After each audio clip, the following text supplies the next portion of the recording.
Some truths don't hit you like a slap. They arrive quietly, through a screen, and suddenly, your entire world feels fake.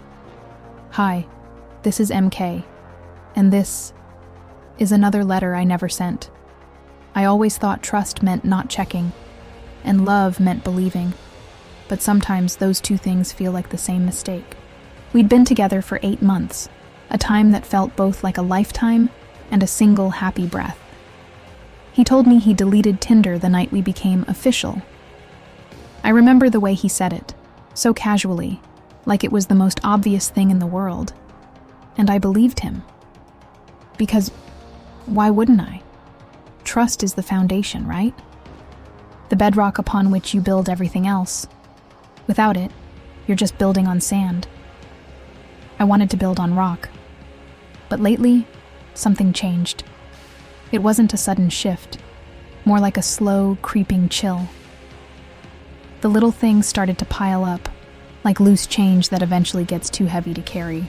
He'd hide his phone when I walked into the room, angling the screen away with a practiced flick of his wrist. He'd laugh at messages he'd forgotten to show me, his eyes crinkling in a way that used to make me melt, but now just made me feel cold. And every time I asked, a gentle probe into his sudden secrecy, the answer was always the same. You're overthinking again.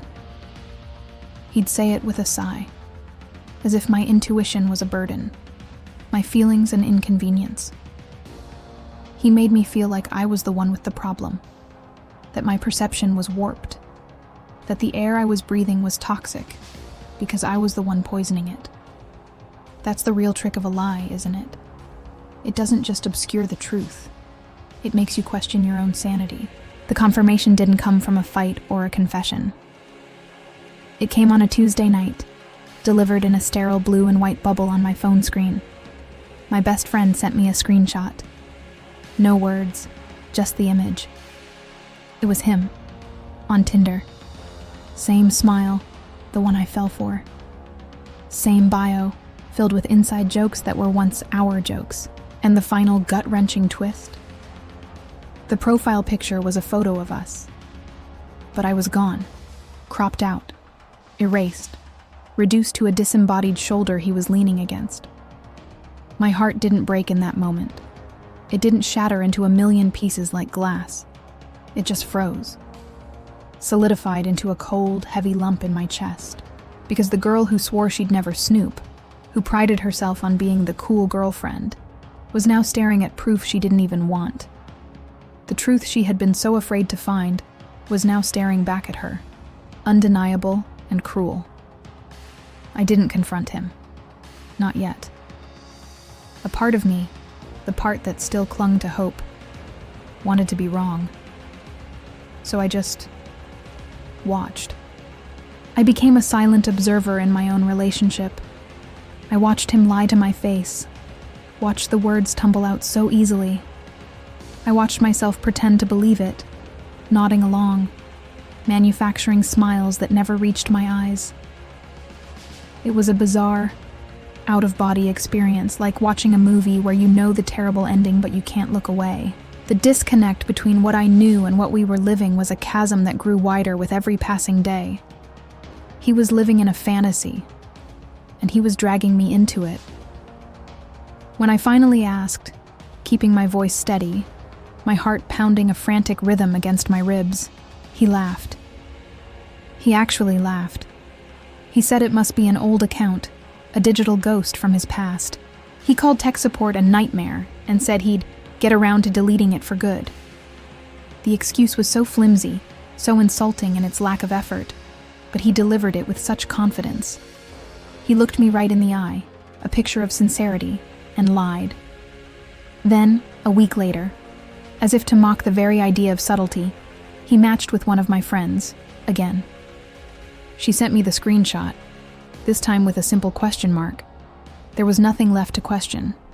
That's when I realized he wasn't just lying to me. He was lying as me, or rather, the cropped-out version of me. He was projecting an image of being in a loving relationship while actively seeking something else. He was lying to himself, trying to have it all, and in doing so, devaluing everything we had. He wanted the comfort of me and the thrill of the chase. He wanted the stability of us and the validation of them. And that wasn't a mistake. It was a choice. A continuous, deliberate choice he made every time he swiped right. I didn't scream. I didn't cry. The storm had already passed inside me, leaving behind a strange and profound calm. I just picked up my phone, found his contact, and held down my thumb until the option appeared. I deleted his number, and as the contact vanished, I whispered to the empty room, "You don't delete an app if you don't delete the habits." The problem was never the technology, it was the intention behind it. It was the character flaw that allowed him to compartmentalize his life, and me, so neatly. That night, I learned something about love. A hard, quiet lesson. It's not about trusting the other person blindly. It's not about giving them the benefit of the doubt until you have nothing left. It's about trusting yourself enough to recognize when your trust has been broken. It's about trusting your gut when it tells you something is wrong. And most importantly, it's about trusting yourself enough to walk away when they prove they are not worthy of that trust. The real love story, I realized, was the one I needed to have with myself. This was my silence. And in that silence, I found my peace. And maybe, just maybe, he'll hear it one day, in the space where my texts used to be, in the quiet where my laughter once was. This was one of the many letters I never sent. I'm MK.